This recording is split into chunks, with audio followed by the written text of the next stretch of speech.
world. This is our inaugural podcast here.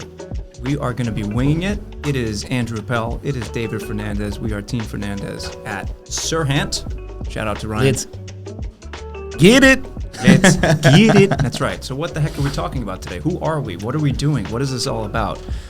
We're going to sort of wayfind with you, but the idea is we're going to talk about real estate. We're going to talk about our backgrounds, how we got into real estate, and from there, the conversation can really go anywhere. So we will be curating these podcasts moving forward a little bit more specifically, but we want to just hit the ground running. We will open this up to the audience at some point as well. But for now, on this podcast, our first ever, we're just going to do it. I'll tell you what. Why don't we start with David? How did you get into real estate? How did I get into real estate? I want to start from the first time I decided to think about real estate, or are we talking about when did I actually get into it? And how about both? Look, some of the audience knows us, obviously. Some of Okay. the audience has no idea who you are, so let's gear it towards them, the folks that don't know David Fernandez. All right. So I'll take it back a little bit. I was working at Westbury Toyota in sales, and I met someone who was in real estate, who had their own brokerage, small mom and pop in Long Island.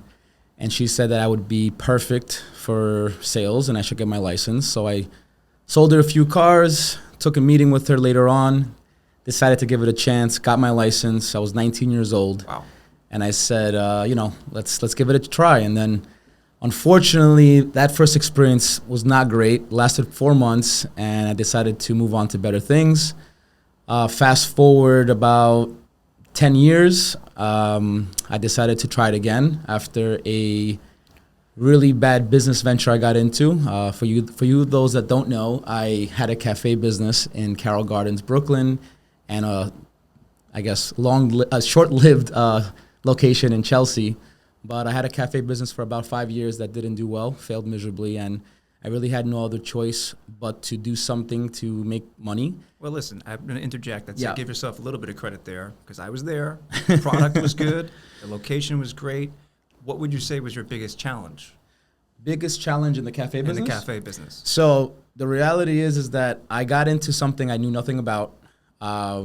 Earlier in my life, I was a waiter. I worked at a catering hall. I worked at Cheesecake Factory, and I also actually worked at Burger King. That was my first job. Shout out to BK. Shout out. But the reality is that the hurdles were that I didn't know enough about how to run a cafe, how to run a business from start to finish. So there was too many questions that would come up on a day-to-day. And then when it came time to really understand what the customer wanted, it was a little bit too late. So I definitely just had too much going on. The message of what I was trying to be and sell to my customers at the time was not clear, and I think that's what hurt me. But it had its positives and its upsides at times. But at the end of the day, it's a struggle. It was a struggle of a business. It took a lot out of you.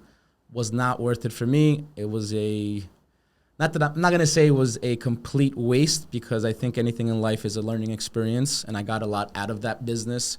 I also was working with my younger brother, who I definitely built a much stronger relationship with, and even my mother got involved here and there, so that was nice. But at the end of the day, it wasn't for me. And then honestly, just didn't work out because I didn't have my heart in it. Okay. So I think passion is very important. Agreed. All right. Yeah. So you had this cafe business. Even though it was a great product, we heard why it was too challenging. So now, how did you all of a sudden pivot and get back into real estate, or sales and real estate? So I decided to just go for it. I went to interview with a few firms. For some reason, apartments and lofts back then on Court Street told me I was overqualified. So another bit about me is that I had construction background. I was basically a laborer who climbed up the ladder, and when I got out of that business, I was a project manager who worked under developer, so I was more like an owner's rep kind of guy. But I had a lot of experience. I had sales experience from the card business and also doing mortgages prior to the financial crisis in 2008. So I had a lot to bring to the table that I thought was positive. But it almost felt like the manager who interviewed me was intimidated and was like, wait, this just doesn't make any sense. So he didn't even call me back. I got a little bit discouraged. And then I found a company called the Spire Group in Manhattan I met with this guy, Kevin Kurland, who was the owner of the company, and he loved my energy. He was like, listen, I want to give you an opportunity to build your brand and success. We cannot take you on as a agent that's going to make 100%, because that was their motto, 100% commission. You just pay like a desk fee and an annual fee. But he's like, listen, we're going to work with you. We're going to make sure that you understand the process and have all the ins and outs about the business. And they gave me a different split for the, I guess, first 3 to 4 months. And then eventually I came into my own. But I decided to get into it. I had no idea what I was doing. I literally came into that office just completely lost. Wow. I ended up asking the broker at the time to put me in front of people in the office that are open for mentorship, because I really had no idea how to even go about getting a buyer or even a listing or work with leads. I had no idea about anything because I never did it before. So I met this guy, John Jordan, who actually was the one that put me onto Zillow leads. And Zillow was a big thing for at the time for generating leads. And I decided to just go for it. I went ahead, I put the money up, I spent about $400 or $500 at first on a monthly basis for leads. I got 2 deals in contract. I upped it to like $1,500, and then I got like 3 or 4 more into contract, and then I upped it to like $2,000 or $2,500. I forgot exactly what, but make a long story short, my first year in the business, I did $29 million in sales. In the first year? First year. Wow. $29 million in sales from Zillow leads that were all buyers, and you know how buyers are. I mean, you're running around like a chicken with no head. I mean, you're all over the place. So I worked those leads. I bumped it up to $5,000 a month. Wow.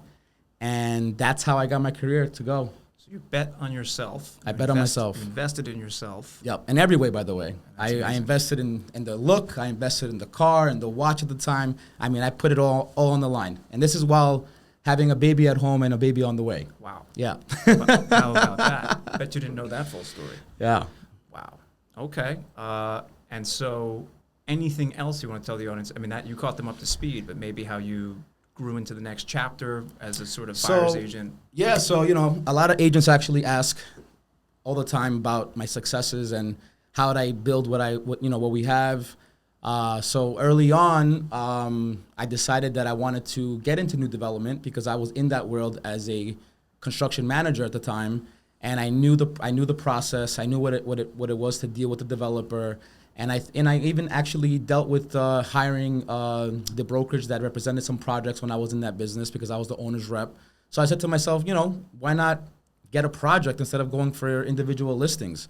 So I decided that was my niche, going after developers and figuring out how to do that. So I thought, here I come.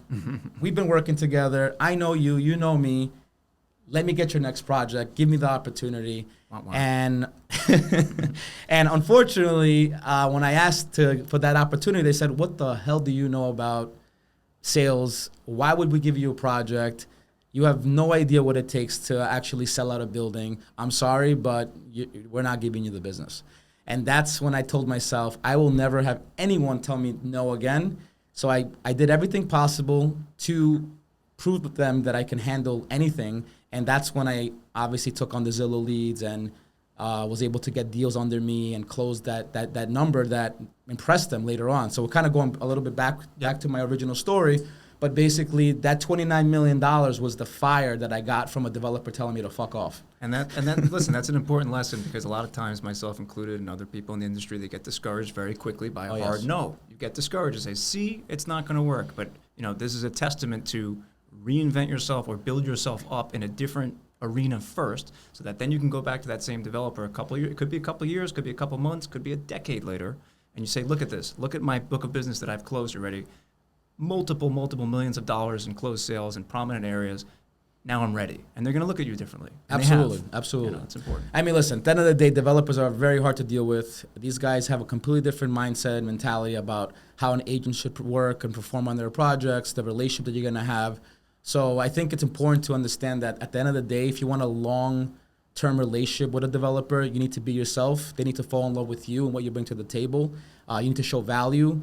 And I think if you keep that consistency with all of that, plus continue to reinvent yourself, on an annual basis or whatever, or project to project, you'll stay in the forefront, and they'll respect you for that, and they'll keep giving you business. At the end of the day, developers all want one thing, and that's results. They want to see that apartments are being sold, that the project's moving in the right direction, that their investors are going to be fulfilled, that the bank's going to be fulfilled. That's all they care about. It's all about numbers. Yep. So if you can do that, plus build some sort of rapport with them, with your personality and the way you do things, and and bring value to them, it's very easy to keep them in your Rolodex in a sense. Love it, and it's true. That's gospel. All right, shall we turn the table over to me? Absolutely. So, why don't you tell us a little bit about what it took for you to get into real estate, and what made you want to consider that and then actually do it, and how you met me a little bit. Let everybody know, what this relationship is about. How the heck did I wind up here? Okay, well, I was an architect, so in a similar fashion to how David was working in the trenches as a construction manager, et cetera, I was behind a desk designing and leading the charge as a project manager on a bunch of new developments throughout New York City, condos typically, but rentals as well. And funny story is I'm living in Jersey City with my wife and my first child, and we outgrow the place. We need to buy a new condo. We said, all right, let's move back to Brooklyn. Okay, find an apartment that looks kind of interesting. It's a 3-bedroom condo. Call up the agent. I said, wait a second, David Fernandez. I know that name. I play basketball with that guy. I thought he owns that coffee shop. Hope you were paying attention.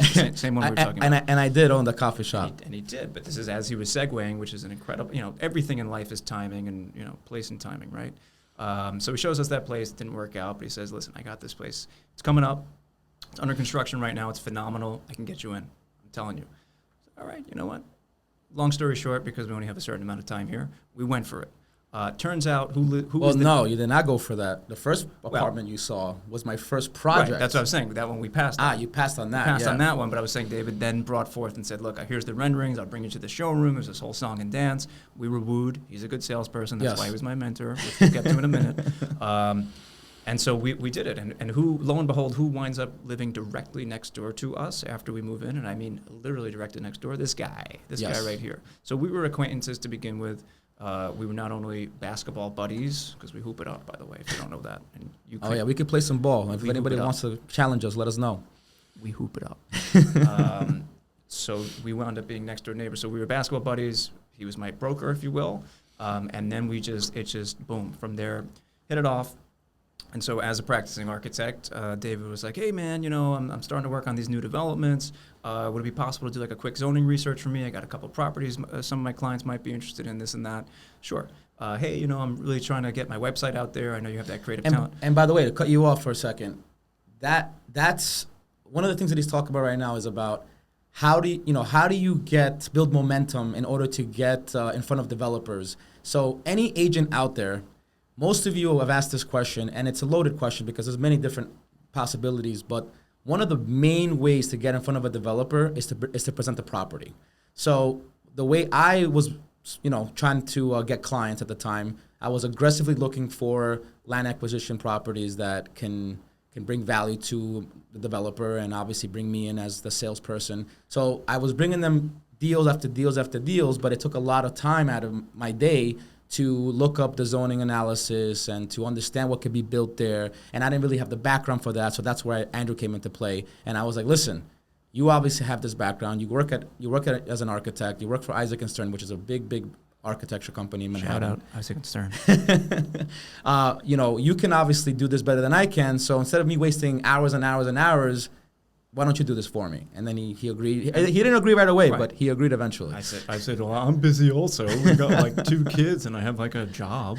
But no, I mean, there was this kind of, it's funny, there was a spark there because I did enjoy doing that. There was this like, I need it now moment.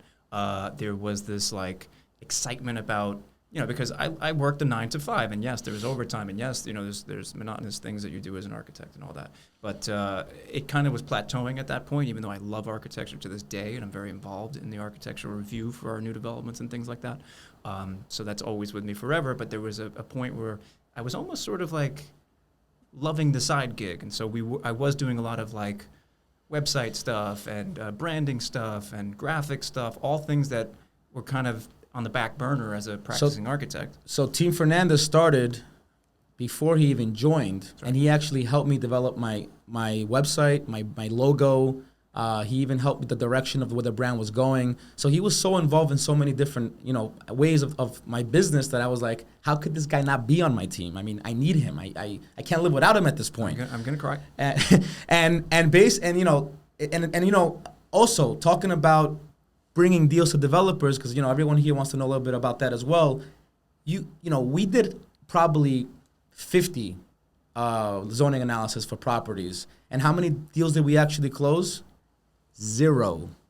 There was like 2 or 3 maybes though. There were some maybes, but the point is that the developers saw value that we were actually bringing them properties and bringing them opportunities that could potentially work for them, and the fact that we were doing all that extra work is what actually had made them respect us and actually say, you know what, these guys deserve to work with us. They deserve an opportunity, and I do think that all that work that was put on in the back end potentially actually worked out. No, 100%. I mean, I think that's the way it happened. So now that we're whetting your appetite, let's go back in. So at this time, my wife just had our second child. She was ready to pretty much leave me because I was now all of a sudden starting to, I had my regular job and I was investing all this time on the side with David because I was very excited about it organically. My wife still hasn't really gotten over that. It's a side story. But a lot happened there. Yeah, well, that's for the next podcast. Okay. TF Wives. TF Wives. So all right. So David naturally, I think you see where the story is going. David finally said, "Hey man, why don't you stop what you're doing and just work with me?" And I said, "The hell are you talking about?" No, you said I'm good. I said I actually want to be a what? Well, that first it was just what the hell are you talking about? There was a few things that happened. I like to chef it up a little bit. Okay, fine. So I text him late night at 1 in the morning one night. I'm like, "Hey man, I got it. I'm good," because again, we're like neighbors now. We're really good buddies. And we become good friends, actually. Yeah. So I was like, "Yo, man, I just made this custom menu. I'm gonna open up a restaurant in the neighborhood." Oh my God. And he was like, "Do you understand? I just got out of the cafe business. What are you are you going through an early midlife crisis?" That's exactly what I said. I had to literally convince him for days not to do that. I was like, "No, I made the logo. Check it out. Here's the menu. Like, it looks pretty delicious, but you are out of your mind. End it now." Yeah. Okay, fine. Next. Well, besides the fact that he had no idea what the capital cost would be. 0. He had no idea the amount of hours he would have to put in to 0. run a restaurant. And then everything else that comes along with owning that type of business, it just was a recipe for disaster. I mean, if you know Andrew, it's a recipe for disaster. Okay. Well, so that was just a blip on the radar, let's say. And then I had another epiphany and I said, okay, because again, it was just plateauing at the architecture firm. I loved it there. I really did. I have the utmost respect for those guys, but it just was kind of peaking, right? So then I said, I got it. I'm going to be an interior designer, and I'm going to go apply for this job, and this is it. And lo and behold, I got the job. So this was not just a 1 in the morning kind of pipe dream. I literally pulled the plug on architecture, and I said, you know what? I'm going to have more autonomy as a designer. I'm going to, I'm sick of doing the shop drawings, checking steel shops and concrete this and cutting wall sections. And I was super disappointed, by the way. Yes, he was. I was not happy with you. He was waiting in the wings, and he was like, what is this guy blowing his time for? Jeez Louise. So, but meanwhile, I did it. I'm not going to say the firm that I burned because I love it. I love them too. But after literally 2.5 days in, during lunch, I had a panic attack breakdown. I called him up on the phone and I said, I think verbatim, I said something like, listen, he was like, hello? He's like, I'm busy, because at this point he's over me. Like, I gave you your shot. Like, what do you want from me? I was definitely over you. Totally. And plus, I was very busy back then because I didn't have you. That is correct. So. That is correct. Yep. So I said, listen, man, I'm at lunch. I'm ready to leave for good. I will join you starting in about 5 minutes. Are you ready to do this? I said, absolutely not. I'm not interested anymore. He's like, nah, we're good. I was like, no, please. I'm begging you. I'm serious. I'm committed. I've had the taste. I'm ready to go. And boom, we did it. Actually, I said, I'm just fucking with you. Let's do it. Yeah, that's pretty much what happened. So, crash course on the real estate course, got my license super quick, hit the ground running. It was the best decision of my entire life. Obviously, for those that are saying like, oh my God, I'll just join your team also and it will happen for me. Not so much. I mean, there was a learning curve. He spent an incredible amount of time teaching me the ropes. Showing me the ropes, whatever the expression is, teaching me all kinds of things. Talking about that. So a lot of agents reach out to us. They want to join Team Fernandez. They love what we're about. They love what we're doing. You're so inspirational, blah, blah, blah, blah, blah. And, unfortunately, most of the times that I say we're not hiring, the reality is we're never really hiring, but if the right person comes along, we would consider that person. But it would have to be a lot because we're not built like most teams. We specialize in new development. We only want to work with developers and investors. That's our bread and butter. Right. Obviously, we'll take the resales here and there. We'll work buyers, but our bread and butter is getting projects and working on projects from start to finish.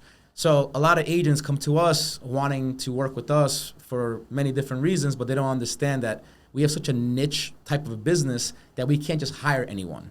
So there's also another thing to be said about that. Like, agents should not get discouraged. I mean, potential agents should not get discouraged to joining a team or getting into this business because there's definitely a lot of opportunity and possibilities, but you need to figure out what kind of agent you want to be prior to joining a firm or a team or whatever. Right.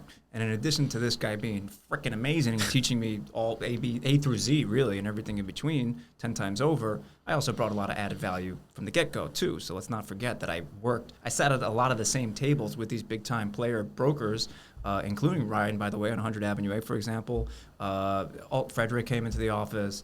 Aguayo team used to come into the office frequently, and so on and so forth. So, I understood what it meant to work with developers. I understood what it meant to sit, obviously, at the architect's table with the structural engineers, with the mechanical engineers, with the consultant designers, et cetera. Not to mention I have a very strong design background myself. I mean, I was an art major, master's in architecture, and so on. So I was not your typical hungry, hey, I'm just going to try real estate and see what happens. I'll make like $1 million the first year. No, not at all. Quite the opposite. I made jack shit the first year. That's honest truth. So imagine the angry wife at home with the newborn plus the other kid. She was angry, by the way. Yes. And she was like, when's the checks coming in, David? This is bullshit. You're working them like a you-know-what and blah, blah, blah. And then, there is some truth to that. So, by the way, don't be afraid to eat shit. So David's story of eating shit first and going through the trials and tribulations and trial and error of all kinds of different businesses, right? And then my trials and tribulations of eating shit for really a little bit over a full year where I barely made a paycheck, but I was so hungry and so invested and organically. Well, not only that, you also believed in me. You 100%. Believed in the opportunity, 100%. Which also is a reason why a lot of agents get discouraged because they get excited over the idea of being in real estate, obviously for the money you could possibly make, but they have no direction, they have no mentorship, and that's 100%. Very important coming into this business early on for you to understand that it's important to invest in educating yourself, figuring out what your niche could be, having a mentor, whether it's someone you know or someone you hire. Coaching is just very important early on. I mean, I think it's gotten also a lot harder today with the amount of agents that have joined this industry, that it's just so much competition. It's cutthroat. So you gotta figure a way to kind of stand out. And the sooner you figure that out, the more successful you'll have. Well, at least the sooner you'll see success. Yeah. No doubt about it. You have to have focus, and you have to, harness that and stay focused. Watch the Kobe Bryant inspirational videos if you have to, or whatever. But whatever motivates you, and it could be a coach, it could be your own internal motor, it could be the mentor from the company or elsewhere, but you have to stay on track. And so the point of what I'm saying, David did it himself, I did it. We found it through different ways, by the way. I think it comes through just through this podcast. We have different personalities, we have different backgrounds, we have completely. I mean, I can't believe that we're friends. No, I'm kidding. We love each other. But the point is, so sweet. We're very sweet with one another. All right, enough. Embarrassing me over here. It's a bromance. It's a bromance. What are you talking about? So we have, the dedication was there from both ends, and we grew rapidly. We bounced ideas off each other every single moment. For if you're too young for this, if you know Seinfeld, where Kramer throws the door open, hey, Jerry. It was like every day. Every day. My door was unlocked. I mean, I not only was it unlocked, but I had the key in case it wasn't locked. Busted down a few times at the wrong time. The wrong time, that's for sure. I don't want to see all that. But anyways, it's important for everyone to understand that's thinking about getting into this business or already in the business and maybe not seeing what they expected out of this business, to understand that failure is going to happen no matter what. So as long as you're willing to work through that and understand that it takes a certain type of person and a certain tolerance to I guess eating shit, as you put it, you're not gonna get to the success you want without failing a little bit, because you got to learn the hard way, and that's hands on. You got to understand that there's a process that you have to really get into to really be effective in the business. I mean, there's no other way. You have to just get into it. You have to eat shit. You have to learn from other people. You have to learn from deals that you're working on. And let me tell you something. In the beginning, you'll work on 100 deals and be lucky to close one. I mean, we have been rejected and dejected and deterred and whatever adjective you can come up with, and you might be surprised to hear that. What, Team Fernandez did? Yes, it happens, folks. But, and it does sting, right? Because we do think we the shit. No, whoa. Well, Hey, you feel that way? I mean, I know I'm the shit. I didn't think you were the shit. But okay. All right, whatever. But the point is, after the initial sting wears off, we regroup, we focus, we have a serious meeting about what could have been perceived as not wrong necessarily, but what could we have done better. And by the way, even when you think you're successful, there's always someone there to tell you you're not. Of course. I mean, we have projects that we sold out in record-breaking time, and the developers weren't happy. Ooh, this is a good story, actually. It relates to that. We once had a pitch. We thought we killed. I mean, it really was a pretty decent pitch, but I guess it was straightforward, and we just didn't come off as hot as we thought. Oh, that's different. You're going a different way with this. All right. Well, I still want to tell it. Yeah, this is a good story. We literally dapped up after we walked out No, there. we literally dressed to impress. I mean, I had a 3-piece suit on. I mean, I was looking like I'm ready to go to a gala. I mean, the developer did say, where you guys going? What are you going But we thought we looked so sharp and that we were going to come in there and so just sexy. Kill this freaking pitch. And what happened? We walked out of there. We dapped up. We hugged. We went for drinks after. We were like, bro, that is a wrap. Killed it. That is a wrap. Yeah. We got the call, and they said, yeah, guys, we're not interested. You're not for us, they said. You're not for us. You guys don't have what we're looking for. And as hurt and just like stunned, right? Well, I mean, listen, most would do what? Most would just those guys bullshit. are jerks. I don't need this. Walk away from it. 100%. Not do anything with it. I took it upon myself to say, you know what? I'm not accepting that. I want this project. I'm going to go after it. So I told Andrew that I'm going to ask for another pitch because they, typically you have an intro pitch when you're pitching a developer for them to get to know you, get to know what your company's about, see what you're offering, and then you have a follow-up pitch in order to really talk about their project and what you're capable of doing and what you're going to do, what ideas do you have, whatever. So I said, you know what? I'm going to ask for that second pitch. So they said okay to the second pitch. Like, all right, fine, all right. Well, yeah, you were mad negative. No, not me. Well, me too. Well, yes. First of all, remember this is early on. Yeah. I don't want to say negative, although some people might call me that.